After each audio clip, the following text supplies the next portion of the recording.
Innal hamdalillah nahmaduhu wa nasta'inuhu wa nastaghfiruh wa na'udzu billahi min shururi anfusina wa min sayyiati a'malina may yahdihillahu fala mudhillalah wa may yudlilhu fala hadiyalah.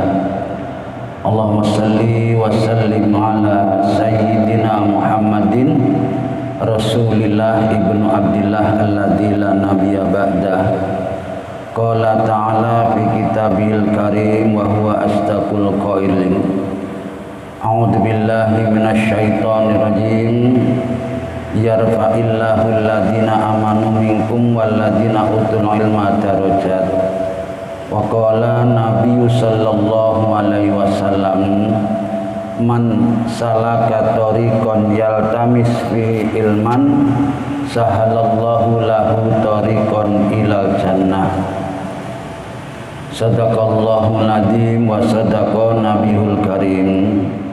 Hadirin kaum muslimin, Bapak Ibu jamaah salat maghrib Masjid Raudhatul Falah yang insyaallah dirahmati serta dimuliakan oleh Allah Subhanahu wa taala.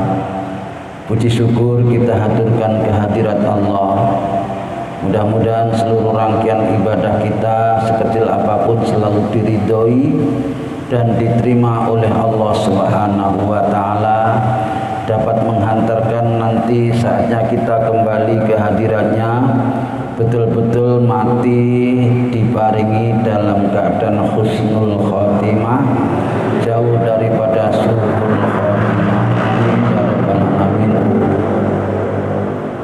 Salawat salam kita haturkan kepada baginda junjungan kita, panutan kita, Nabi Agung Muhammad sallallahu alaihi wasallam yang sudah banyak memberikan uswah, teladan dan contoh-contoh kepada kita. Mudah-mudahan kita selalu diakui sebagai umatnya dan nanti pada saatnya mendapatkan syafaatnya. Amin ya rabbal alamin. Hadirin, kita lanjutkan taklim kita. Ini kemarin sudah hadis yang ketiga tentang tentang orang yang orang yang bertaubat itu amat sangat disukai oleh Allah Subhanahu wa taala. Allah lebih suka kepada kepada orang yang mau bertaubat daripada orang yang kehilangan barang-barang berharganya, termasuk kendaraan tunggangannya, kemudian ketemu lagi, jumpa lagi, senangnya luar biasa. Hadirin, Allah karena maha rahman rahimnya, cintanya kepada hambanya, senang, suka dan ridho banget kepada orang yang mau bertaubat kepada Allah Subhanahu wa taala. Ini kemarin sudah kita baca. Qala Rasulullah sallallahu alaihi wasallam, lallahu, sungguh Allah itu afrahu, lebih gembira, lebih suka, lebih senang bitaubati abdihi, atas taubat hambanya, min ahadikum, hamba itu dari salah seorang kamu sekalian, sakoto, yang jatuh ala ba'irihi, dari kendaraannya lari kencang, dia jatuh, waqad adallahu, dan dia tertinggal oleh kendaraan yang lari tadi itu, fi ardin falah, di bumi yang lapang, yang padang pasir yang luas itu, dia tidak bisa mengejar kembali. Susahnya setengah mati, hadirin. Karena susah itulah maka dia kemudian merenung di salah satu tempat, wakilah di bawah pohon. Tiba-tiba hadirin, dalam penghayalannya, perenungannya, tiba-tiba kendaraan itu sudah kembali dan berdiri di depannya atau di sampingnya. Seneng banget, hadirin. Orang yang habis susah kemudian ketemu dengan apa yang disusahkan, maka senengnya setengah mati. Allah Subhanahu wa taala masih jauh lebih senang, lebih ridho, lebih gembira atas taubat hambanya daripada hamba kehilangan barang berharganya ini tadi. Hadirin, di dalam riwayat yang lain ini disebutkan, wa fi riwayatin lil muslim, bagi Imam Muslim, lallahu, sungguh Allah asyaddu farhan, lebih gembira, lebih suka bitaubati abdihi, atas taubat hambanya, hina yatubu, ketika hamba itu bertaubat ilahi, kepada Allah. Min ahadikum, dari salah seorang di antara kamu, kana ala rohilatihi bi ardin falahin, yang kehilangan kendaraannya, tunggangannya, di mana di dalam kendaraan itu banyak terdapat barang-barang berharganya. Fanfalatat, tiba-tiba kendaraan itu lari kencang dan dia jatuh minu dari kendaraannya itu, alaiha, padahal di dalam kendaraan itu to'amuhu, ada bahan-bahan makanannya, wasarobuhu, dan minuman-minuman lezatnya. Fa'ayisa, hadirin, karena hilang kendaraan dan barang-barangnya berharga itu, maka dia menjadi putus asa, hadirin. Sedih banget minha, karena peristiwa itu. Tiba-tiba dia fa'ata sajarotan, mendatangi sebuah pohon, fattoja'a fi dhillihi, kemudian dia merenung sampai tertidur di bawah pohon itu. Waqad aisa, karena putus asanya tadi, min rohilati, karena kehilangan kendaraan berharganya beserta barang-barang yang ada di dalamnya. Fabaina mahua, tiba-tiba dalam keadaan seperti itu, hadirin, itu huwa, tiba-tiba kendaraannya itu biha, sudah berada di dekatnya, qaimatan, berdiri,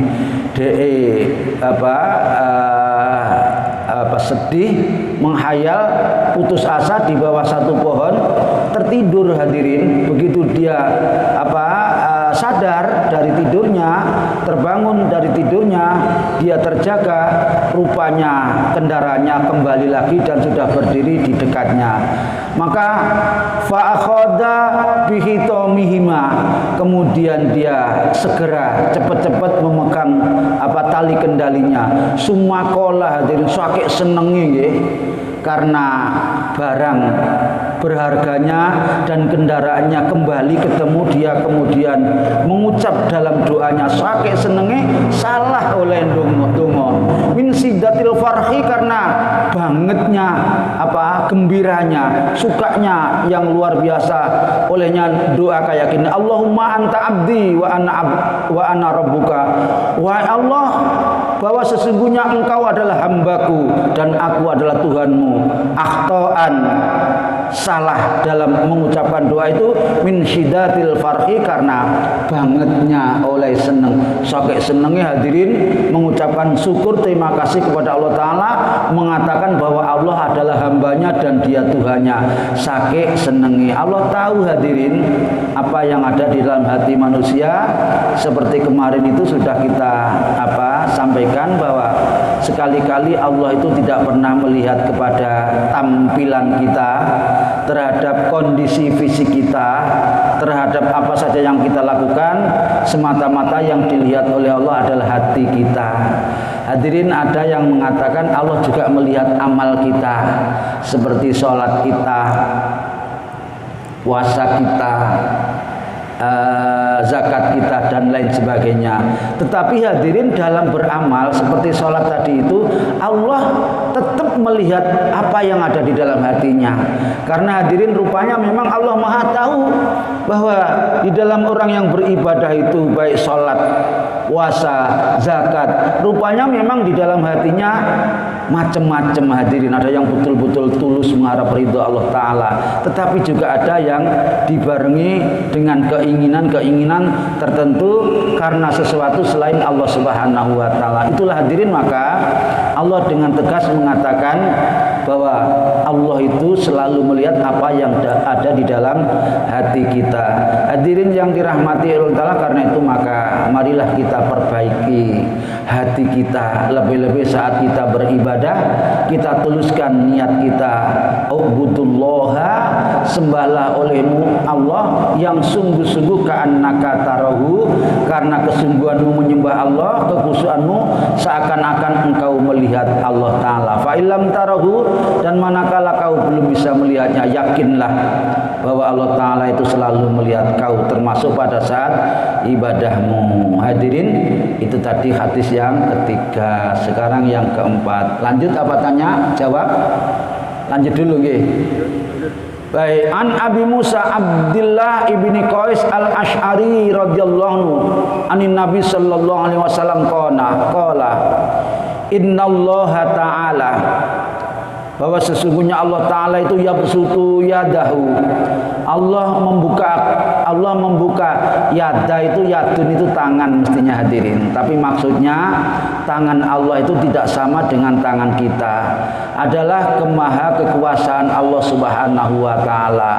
Kelapangan yang diberikan oleh Allah Ta'ala kepada kita dibukakan lebar-lebar hadirin, bilaili, di waktu malam semacam ini dibuka oleh Allah selebar-lebarnya, liyatubu, supaya bertaubat, musiiun nahar, orang yang berbuat dosa di waktu siang. Nah hadirin, yang baik adalah kita tidak membiarkan berlalu waktu yang kita temui. Kalau kita sedang berada di waktu malam seperti ini, maka kita manfaatkan sebaik-baiknya waktu ini. Di antaranya adalah untuk memohon ampun, bertaubat kepada Allah Subhanahu wa Ta'ala. Mungkin di siang tadi ada dosa-dosa yang terlibat kita lakukan, baik sengaja maupun tidak. Demikian pula wayabsutu yadahu bin nahar, Allah membukakan lebar-lebar kemaha ampunannya di waktu siang, di siang hari kayak tadi itu atau besok. Liyatubu musi'al lail, supaya orang yang terlibat dosa di malam hari dia mau bertaubat, istighfar, mohon ampun kepada Allah Subhanahu wa Ta'ala sebanyak-banyaknya. Hatta tatlu asyamsu, sampai besok menjelang matahari hatta tatlu asyamsu, sampai matahari itu besok terbit min maghribiya, dari arah barat. Nanti hadirin ketika hari kiamat sudah dekat, matahari itu akan lama tidak terbit nggih, berhari-hari, sampai akhirnya begitu dia terbit lagi rupanya bukan dari arah timur tapi dari arah barat. Kalau matahari sudah terbit dari barat hadirin, ini salah satu pintu taubat untuk hambanya, termasuk untuk kita. Kalau menemui matahari terbit dari barat, itu sudah tidak bisa minta ampun dan bertaubat kepada Allah lagi. Ada dua hadirin pintu taubat itu yang kedua. Yang pertama adalah manakala seseorang nafasnya sudah sampai di tenggorokannya, sudah yugorgir istilahnya, kayak zaman Fir'aun dulu hadirin, begitu dia masih sehat, masih lapang waktunya, masih punya segala-galanya, masih bisa apa saja, ketika diingatkan oleh Nabi Musa, dia bukan berarti tidak tahu hadirin kalau Musa itu sebetulnya betul benar, tetapi karena menganggap bahwa dia lebih segala-galanya, dia mengaku sebagai Tuhan, sementara Musa adalah orang apa, maka dia gengsi kalau ikut kepada Musa. Begitu dia sudah ditenggelamkan oleh Allah Ta'ala di laut yang begitu luas, dia tenggelam, dia sudah tidak bisa apa-apa, dia baru menyatakan dia beriman kepada Musa, Tuhannya Nabi Musa dan Nabi Harun, dan dia meminta maaf kepada Allah Ta'ala. Ketika nafas sudah berada di tenggorokan seperti Fir'aun itu, maka taubat seseorang sudah tidak diterima oleh Allah Subhanahu wa Ta'ala. Oleh karena itu hadirin, mumpung kita masih diberikan kesempatan, waktu masih panjang, kita masih bisa bernapas lega, bisa berbuat apa saja, mari kita berupaya sekuat tenaga agar kiranya dosa kita ini selalu dikurangi. Syukur kalau bisa hilang sama sekali, sehingga nanti saat kita kembali ke hadirat Allah Ta'ala, hati kita sudah betul-betul bersih seperti kain putih yang dicuci dengan bima'il salju, itu dengan air salju. Karena itu hadirin yang dirahmati Allah Ta'ala, mari kita selalu mawas diri, ingat-ingat kesalahan kita, baik yang langsung kepada Allah Ta'ala maupun yang berhubungan kepada sesama manusia. Kita bertaubat agar sewaktu-waktu kita diambil, dimatikan oleh Allah Ta'ala, kita sudah betul-betul diampuni oleh Allah Subhanahu wa Ta'ala. Ini masih ada kaitannya dengan hadis yang keempat. Ini yang kelima. Wa an Abi Hurairah radhiyallahu anhu qala Rasulullah sallallahu alaihi wasallam, Rasul bersabda, kata Rasul, mantaba sing sapa wonge melakukan taubat qabla an tattali'a, sebelum terbit asyamsu, matahari, min maghribiya, dari arah terbenamnya di barat sana, sebelum matahari terbit dari sana, taba, maka menerimalah taubat Allah alaihi, kepada man atau orang itu tadi. Jadi hadirin, sekali lagi, pintu taubat itu ada dua. Yang pertama di diri kita masing-masing, yang kedua nanti saat matahari telah terbit dari barat. Mudah-mudahan kesempatan ini bisa kita gunakan yang sebaik-baiknya. Lanjut atau ada yang enggak, nggih? Baik, ini satu lagi dulu, nanti kita pindah ke yang lain. Tanya. Nggih, monggo. Assalamualaikum warahmatullahi wabarakatuh. Waalaikumsalam warahmatullahi wabarakatuh. Ustaz, saya mau tanya mengenai tadi yang diceritakan salah seorang yang kehilangan barang. Dia sampai merenung sampai tertidur karena menemui barang yang hilang. Iya. Dengan kita katanya barang itu semua milik Allah. Seandainya hilang itu jangan selalu merenung apa yang hilang, soalnya barang itu suatu bisa diambil oleh Allah. Terus pemahamannya gimana, Ustaz? Apa? Terima kasih. Gimana tadi pertanyaannya? Pertanyaannya gini. Seandainya kita kan ada yang mengatakan barang, semua barang yang kita miliki bukan milik kita. Iya. Yang nggak ada yang tetap miliknya itu milik Allah. Ya. Seandainya diambil sewaktu-waktu Ya. kita harus ikhlas. Iya, betul. Terus gimana menurut cerita yang tadi? Iya. Terima kasih. Waalaikumsalam warahmatullahi wabarakatuh. Ini tadi hadirin karena dia dalam satu perjalanan, nggih. Dalam satu perjalanan kita bisa membayangkan umpama kita di satu perjalanan yang amat sangat jauh, kemudian kita berada di satu tempat yang non jauh di sana, tidak ada perkampungan, tidak ada, pokoknya oro-oro mahsar, padang pasir yang begitu luas, tidak ada apa-apa. Dia sedang berada di situ, kemudian dia kehilangan apa yang bisa dia manfaatkan saat itu. Memang hadirin, secara akidah kita mesti harus pasrah, ya, secara akidah. Tetapi manusia juga memiliki kemanusiaannya, sifat manusianya ketika hilang seperti umpama panjenengan ya nopo kira-kira susah ora di tengah-tengah segoro atau di tengah-tengah kendaraannya hilang, nah, kita hanya kampul-kampul. Nah hadirin, mestinya memang seperti itu, kita pasrah, yang sepasrah-pasrahnya kepada Allah Ta'ala.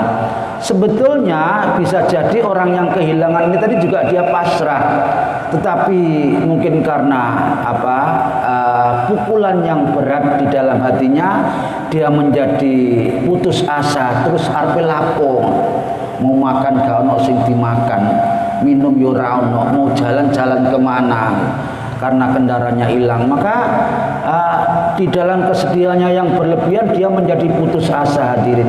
Ini bisa jadi hadirin Bapak Ibu yang dirahmati Allah Ta'ala, skenario yang memang diciptakan oleh Allah Ta'ala agar dia dialami oleh salah seorang hambanya.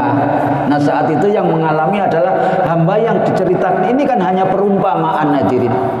Ini tidak sebetulnya, gitu. Ini andai saja ono wong kehilangan kayak ngono iku, kemudian ketemu barangnya, kan seneng banget. Ini sebetulnya bukan kenyataan yang sesungguhnya yang terjadi, tapi Allah memberikan semacam Ya, umpamanya anak wong kehilangan kan susahnya setengah mati hadirin. Begitu misalnya panjenengan misalnya ini anaknya atau putune diculik orang, susah apa enggak susah? Dan anaknya atau putune diculik orang, susah apa enggak susah? Sebagai manusia pasti mengalami susah yang luar biasa. Tiba-tiba anaknya dikembalikan, apa yang terjadi? Nah, ini hanya gambaran. Artinya apa? Orang yang seperti itu adalah senangnya orang tandingannya. Tetapi Allah itu masih jauh lebih senang ketimbang orang yang mengalami seperti itu. Ini hanya gambaran saja menunjukkan kemaha ampunan Allah Ta'ala itu luar biasa. Demikian pula kemaha rahman rahimnya Allah. Saja nih lihat di renung gitu, apa sih keuntungannya Allah itu? Lihat anak hambanya taubat kok Allah senang itu. Ini menunjukkan Allah menyukai, menyintai kepada hambanya yang kembali berbuat baik sehingga dia bisa digolongkan orang-orang yang dibebaskan dari penderitaan di hari kiamat. Ngeten nggih? Mpun enten malih? Mboten. Baik. Niki yang kedua, masih ada gandengannya kayak tadi itu. An Abi Abdurrahman Abdullah ibnu Umar ibnu Khattab yang tadi saya ceritakan itu, radhiyallahu anhu ma'anin Nabi sallallahu alaihi wasallam qala, Nabi juga nate dawuh ngeten iki, innallaha azza wa jalla, sesungguhnya Allah yang maha luhur dan yang maha agung, yaqbalu taubatal abdi, selalu menerima taubat hambanya, asal taubatnya taubat yang nasuha, seperti yang sudah kita bahas kemarin itu, taubat yang sesungguh-sungguhnya pasti diterima oleh Allah Ta'ala. Malam yugorgir lah niki, malam yugorgir, selagi napasnya belum sampai di tenggorokan, seperti apa yang sedang dialami oleh Fir'aun itu. Jadi lek ana wong wis mau mati ngono nggih, wis kempis-kempis, wis angel untuk hidup lagi, dia baru menyesali dan menyatakan taubat. Loh, wingi-wingi lapo ngono kok kandang bertaubat? Begitu dia sudah akan mengalami penderitaan baru akan mengalami taubat. Ini tadi sudah. Baik, kita lanjutkan kita kepada riwayat-riwayat selanjutnya. Kita pilih ini hadirin. Sudah sama-sama dan panjang ini hadisnya. Nah, apa ini? Hadis yang ke-8. An Abi Sa'id Sa'd bin Malik ibnu Sinan al-Khudri radhiyallahu anhu Nabi sallallahu alaihi wasallam qala, karena niki bolak-balik kita sampaikan sudah. Nggih, sing matene 99 plus itu nika diwaca napa mboten niki? Nan? Mboten usah, kalau ndak usah kita lewati. Jadi ini kalau sungguh-sungguh orang bertaubat, sekalipun dosanya seperti itu, sebesar apapun dosa manusia itu, kemaha ampunan Allah Ta'ala masih jauh lebih besar. Oleh karena itu jangan sekali-kali merasa putus asa daripada apa yang diberikan oleh Allah kepada kita sebagai ujian. Mudah-mudahan kita ini deh. Sebentar. Terlalu banyak nggih. Entek rupane hadirin ganti nggih. Akeh banget bab sabar. Nah, sabar ini hadirin satu perbuatan yang mudah untuk kita ucapkan tetapi tidak mudah untuk kita terapkan. Inilah sabar. Karena itu hadirin di dalam Al-Quran banyak banget ayat-ayat yang menerangkan bahkan memerintahkan kepada kita untuk selalu bersabar atas apa yang dikodokkan oleh Allah Subhanahu wa Ta'ala. Ada sebuah hadis qudsi yang bunyinya, man lam yardo biqodoi walam yasbir bil balai, rasabar nang balai Allah Ta'ala, walam yashkur bin nakmai fal yakhruj min hadid dunya wal yaltamis rabban siwaya. Ya Allah, lek ana wong kata Allah Ta'ala dalam sebuah hadis qudsi yang dibahasakan oleh Nabi, lam yasbir bil balai, tidak mau sabar kepada man lam yardo yardo biqodoi, siapa yang tidak nerimo kodok keputusan Allah, tidak nerimo dia pokoknya semua ndak setuju pokoknya atas kodok keputusan Allah itu. Kemudian walam yasbir bil balai, dia tidak sabar atas apa yang menjadi ujian Allah Ta'ala. Padahal hadirin, hidup ini kan tidak ada lain melainkan ujian. Jadi dijadikannya hidup dan kehidupan ini liyabluwakum ayyukum ahsanu amala, untuk menguji kepada kita siapa di antara kita yang paling baik amalnya. Bahkan di surat Al-Ankabut itu hadirin, Allah nggih, kata Allah Ta'ala, akhasiban nasu ayyutraku ayyakulu amanna wa hum la yuftanun, apakah manusia itu akan dibiarkan saja oleh Allah Ta'ala untuk menyatakan aku sudah beriman, maksudnya beriman yang sempurna, apakah akan dibiarkan saja oleh Allah Ta'ala? Tidak hadirin, sebelum dia la yuftanun, belum menghadapi berbagai macam ujian-ujian Allah Subhanahu wa Ta'ala. Kalau dia sudah mengikuti ujian Allah Ta'ala dan dia bisa bersabar, dia bisa legowo atas keputusan Allah Ta'ala, maka kalau betul-betul sabarnya itu dia baru dinyatakan sebagai mukmin.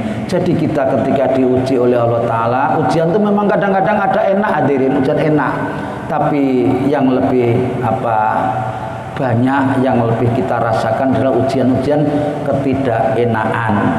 Yang ketiga, walam yashkur bin na'mai, barang siapa yang tidak mau bersyukur atas nikmat-nikmatku, maka fal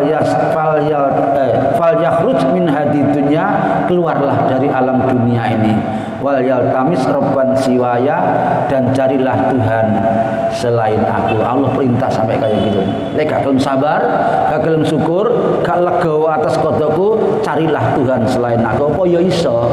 Nah hadirin, karena itu kita harus menerima kodok keputusan Allah Ta'ala. Beberapa kali sudah kita sampaikan bahwa kodok keputusan Allah Ta'ala itu ada dua. Ada yang memang sudah paten, hak veto Allah, tidak bisa kita otak-atik kembali, tapi masih ada kodok-kodok yang bisa kita upayakan, kita usahakan untuk bisa berubah kembali. Kata Allah, innallaha la yughayyiru ma biqaumin hatta yughayyiru ma bi anfusihim. Sesungguhnya Allah tidak akan merubah nasib dan keadaan satu kaum manakala dia tidak mau merubah kondisinya sendiri. Mudah-mudahan kita bisa sabar, menerima kodok keputusan Allah, kemudian mau bersyukur atas nikmat-nikmat Allah Subhanahu wa Ta'ala. Di antara ayat-ayat yang berkaitan dengan sabar ini, di dalam surat Ali Imran ayat yang ke-200, Allah berfirman, ya ayyuhalladzina amanusbiru wassabiru, wahai orang-orang yang beriman, kata Allah Ta'ala, kalau kamu betul-betul beriman, maka tingkatkanlah imanmu dengan selalu bersabar, dan bukan sekedar sabar tapi terus berupaya dan meningkatkan kesabaranmu. Di dalam ayat yang lain adalah mengatakan fasbiru kama sabara ulul azmi. Tidak ada di sini kayak ini. Sabarlah kamu sekalian seperti sabarnya para rasul yang mendapatkan gelar ulul azmi. Hadirin yang dirahmati Allah Ta'ala, memang sabar itu tadi kita katakan bahwa mudah diucapkan, tetapi tidak mudah untuk kita terapkan, kita laksanakan. Rupanya 25 orang nabi dan rasul yang wajib kita ketahui, aslinya banyak hadirin rasul itu ratusan jumlahnya, tetapi yang disebutkan di dalam Al-Quran itu hanya 25 orang itu saja. Dari 25 orang nabi dan rasul ini hadirin, rupanya hanya 5 yang mendapatkan gelar ulul azmi. Nimim, disingkat nimim. Nabi Rasul yang mendapat gelar ulul azmi itu nimim. Yang pertama Nuh, artinya Nabi Nuh. Kemudian Ibrahim. Kemudian nimim Musa, Nabi Musa, ilaki Nabi Isa, dan M yang terakhir adalah Muhammad sallallahu alaihi wasallam. Cuma 5 orang itu hadirin yang mendapat gelar ulul azmi. Sementara yang lain kita tidak ngerti, ya sakjane ya sabar nggih, tapi tidak disebutkan oleh Allah sebagai nabi yang mendapat gelar ulul azmi. Tapi kita diperintahkan supaya bersabar seperti sabarnya para ulul azmi itu. Baik. Di dalam surat Al-Baqarah 155 ini adalah ayat yang sangat terkenal. Kata Allah Ta'ala, walanabluwannakum, sungguh aku akan menguji kepada kamu sekalian wahai orang yang beriman. Akan diuji, pasti diuji oleh Allah Ta'ala. Bisain dengan sedikit saja. Saja ini mau saite hadirin ujian ini. Tapi Allah maha sayang, maha adil, maha tahu atas kemampuan kita.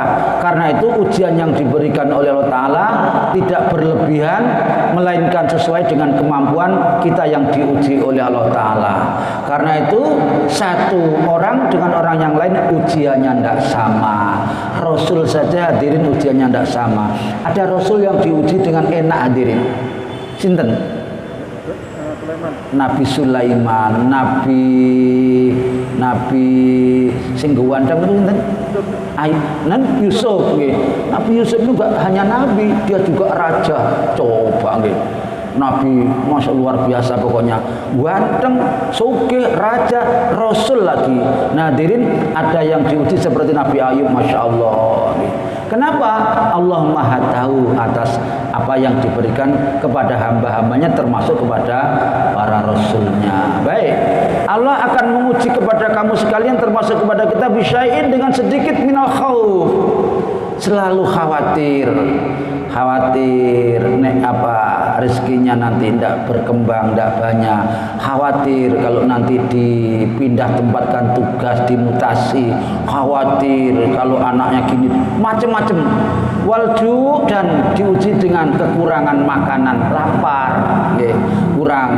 Hadirin, kalau kita mungkin tidak seberapa terasa mengalami seperti ini, kelaparan, tapi hamba-hamba Allah yang lain di negara-negara lain, di tempat-tempat yang lain, banyak yang diuji oleh Allah Ta'ala, bukan sekedar mendapatkan musibah bencana seperti yang akhir-akhir ini juga sering terjadi, tetapi juga diuji oleh Allah Ta'ala dengan kelaparan. Wa naqsim minal amwal, dan kekurangan harta, kekurangan rezeki, kekurangan macam-macam, padahal cuma sedikit, dan itu ujian. Sekali lagi ujian, bukan itu kutukan, bukan itu bencana, tapi ujian. Wal anfus, dan ujian yang ditimpakan kepada diri kita. Ono sing sakit nggih, ono sing sedih, ono sing pokoknya gak enak di dalam tubuh ini. Wassamarat, bagi para petani diuji dengan rezekinya yang berupa buah-buahan selalu tidak memuaskan. Bahkan cara wong desa niku sering mengatakan tekor. Artinya bondone nggih, modalnya lebih besar daripada hasilnya. Ini juga bagian daripada ujian Allah Subhanahu wa taala. Dan ujian-ujian itu juga sebetulnya disebabkan karena ulah kita masing-masing. Karena itu maka ujian satu orang dengan orang yang lain menjadi tidak sama. Tetapi hadirin,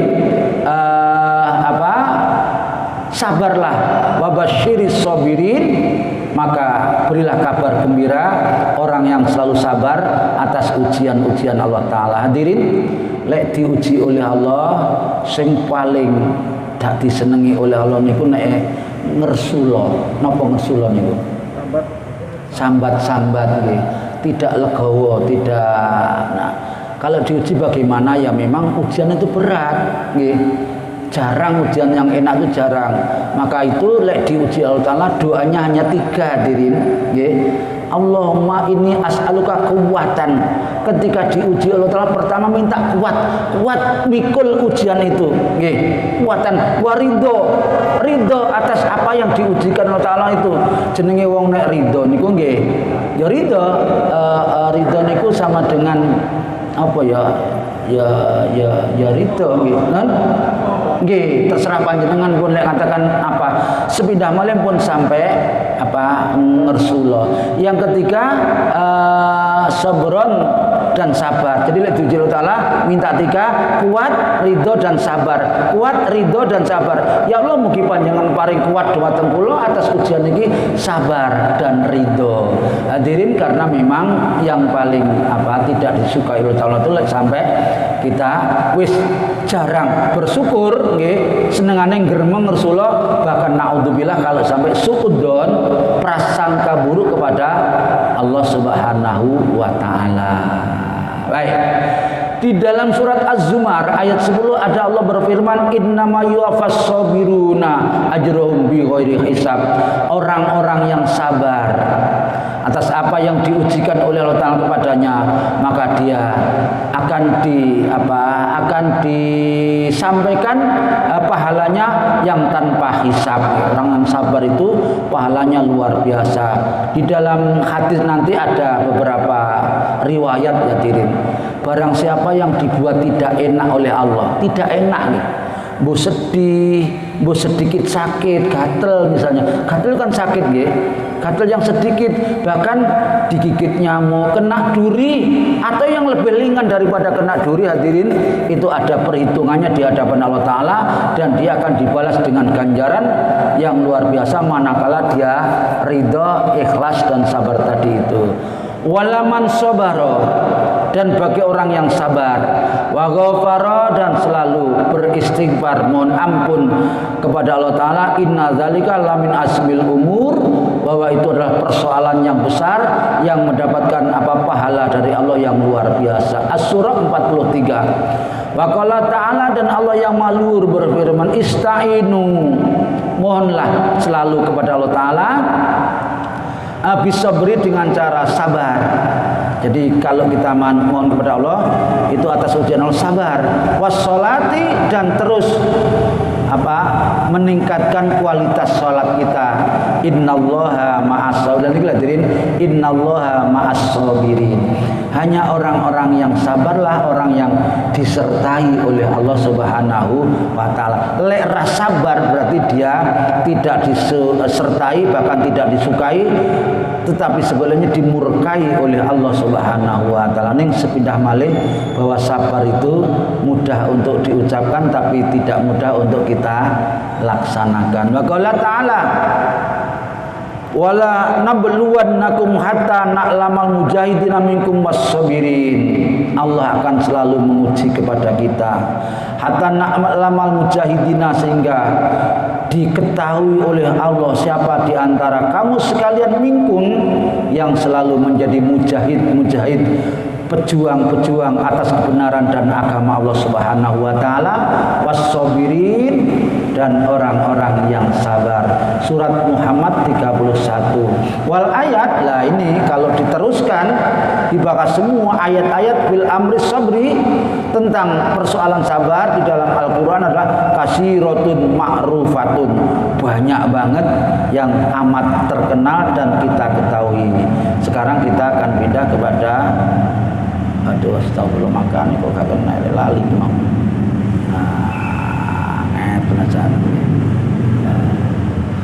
Kita akan pindah kepada hadis-hadisnya. Sekarang hadis yang pertama dari bab sabar ini. Atau ada yang perlu di betul? Oke, moga itu ada Bapak Haji Sari.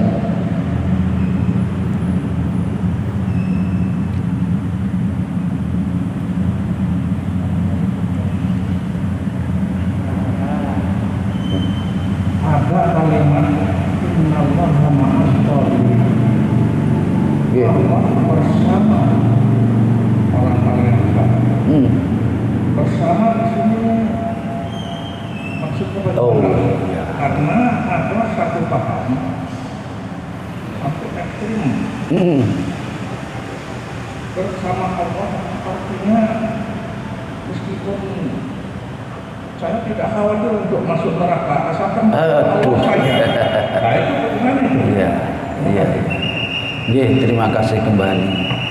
Jadi hadirin yang dirahmati Allah Ta'ala, yang dimaksud ma'as-sabirin, Allah itu selalu bersama dengan orang-orang yang sabar.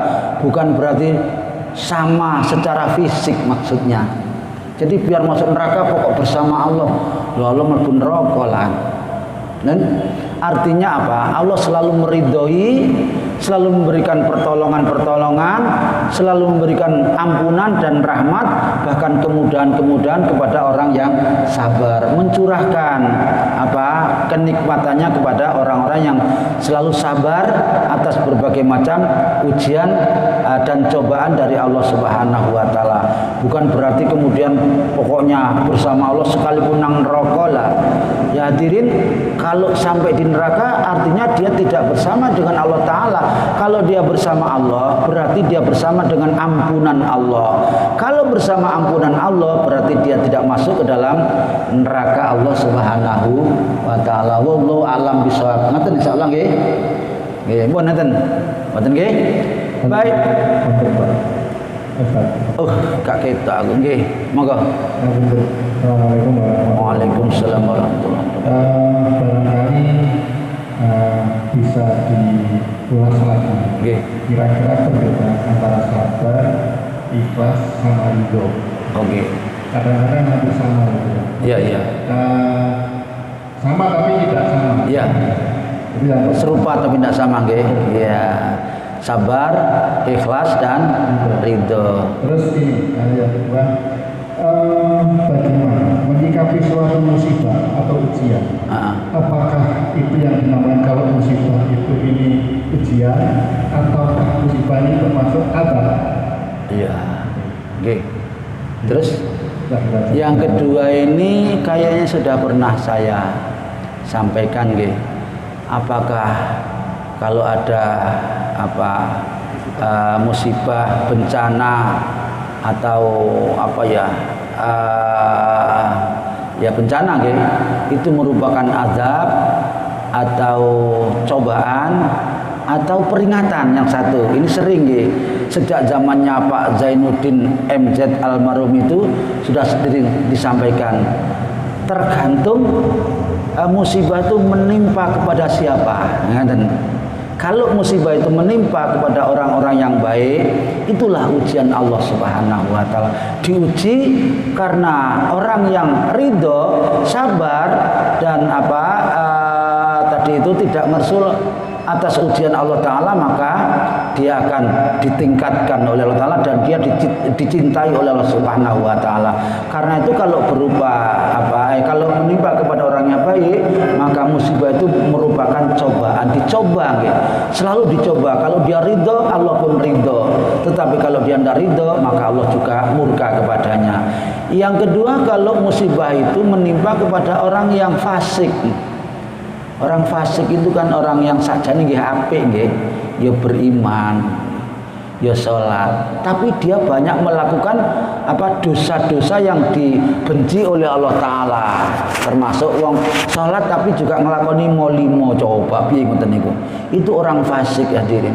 Nah, orang yang fasik kalau ditimpa musibah maka itu namanya peringatan dari Allah taala, diingatkan supaya dia kembali sadar bahwa yang dilakukan tidak betul dan harus minta ampun kepada Allah taala. Sementara kalau menimpa kepada orang-orang yang jelas tidak beriman atau orang kafir, itu adalah merupakan kutukan atau bencana dari Allah Subhanahu wa taala. Bisa habis waktunya? Habis nggih? Kurang dikit. Kalau sabar ya sudah jelas nggih. Kita nerima legowo atas apa yang menjadikan keputusan Allah taala. Qadanya Allah kepada kita, misalnya kita dikodok menjadi orang yang tidak banyak harta, tidak banyak kenikmatan-kenikmatan. Itu dia bukan berarti kemudian dia tidak boleh usaha ben punya banyak harta, diuji dengan sakit. Bukan berarti dia tidak boleh berobat supaya sakitnya sembuh, tidak. Orang yang sabar itu orang yang legowo nerimo atas kodok keputusan Allah Subhanahu wa taala. Dia tidak ngersulo apalagi sudun Allah taala, tapi dia boleh nggih berupaya supaya sakitnya sembuh, supaya laparnya hilang dan seterusnya. seterusnya. Sementara ikhlas itu kemarin sudah kita bahas di dalam bab yang dulu nggih. Ikhlas itu dari kata khalaso, artinya bersih. Orang yang ikhlas hatinya bersih daripada mensekutukan Allah Subhanahu wa taala dari hal-hal yang mengotori niat dalam beribadah kepada Allah Subhanahu wa taala. Satu contoh kemarin kita contohkan ketika kita melaksanakan satu sholat misalnya, supaya dengan sholat itu rezekinya digampangkan oleh Allah Ta'ala. Lah niat yang kayak gitu namanya tidak ikhlas, tidak tulus. Itu sama dengan menyekutukan Allah Ta'ala. Membaca surat Waqiah supaya rezekinya lancar, pokoknya lancar itu tidak boleh. Yang benar bagaimana? Sholat duha atau sholat yang lain, baca surat Waqiah dan surat-surat yang lain, dengan melakukan itu tanpa niat ben rezekinya gampang, itu sudah merupakan daripada fadilahnya. Melakukan itu diantaranya digampangkan rezekinya oleh Allah Subhanahu wa taala. Yang ketiga tadi napa nggih?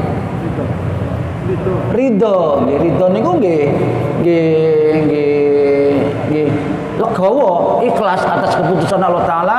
Dia tidak grundel, tidak menolak, tidak merasa sakit hati kepada Allah Ta'ala, tapi sudah menjadi keputusan Allah. Dia menerima apa adanya sesuai dengan yang dikehendaki oleh Allah Subhanahu wa taala. Karena yang ditetapkan oleh Allah Ta'ala kepada hambanya, termasuk kepada kita ini, adalah merupakan yang baik buat kita, yang ditakdirkan atau yang dikehendaki oleh Allah Subhanahu wa taala. Jadi kalau kita merasa tidak enak, itu sebetulnya ada kebaikan di balik ketidakenakan itu kepada kita. Cuma kadang-kadang kita tidak sadar nggih. Kadang-kadang sering kita mengatakan Allah kok tidak adil nggih. Allah ini kok gini-gini, padahal Allah itu maha adil dan maha bijaksana terhadap hamba-hambanya. Ada manusia yang dilebihkan di satu hal tapi kurang berlebih di dalam hal yang lain. Demikian pula sebaliknya. Mudah-mudahan dibarengi hidayah Allah Ta'ala. Mohon maaf manakala ada yang kurang berkenan, dan sekali lagi dibarengi hidayah Allah Subhanahu wa taala. Subhanakallahumma wa bihamdika asyhadu an la ilaha illa anta astaghfiruka wa atubu ilaik wal afu minkum. Wassalamualaikum warahmatullahi wabarakatuh.